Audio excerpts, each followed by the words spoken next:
Alright guys, Sunday Club League, San Vicente Court. Last game kami guys, White Team versus Violet Team. Ang Violet Team guys ay number 2 standing. Ang White Team naman guys ay naghihingalo. Nakahawak pa lang sa kwan, ika nga sa laylayan para malaglag. So, sa larong ito guys, tingnan nyo, tunghayan nyo. Fighting 7 ang White Team guys. Kung gusto niyo matunghayan kung paano kami naglaban-laban guys, tingnan mo yung video na yan guys. Ayan yung video na yan, oh.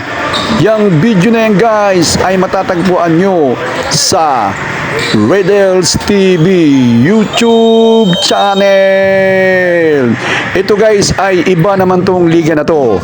Ang liga ng bowlers ay iba sa Sunday Club. Ito ay ginanap sa San Vicente Court.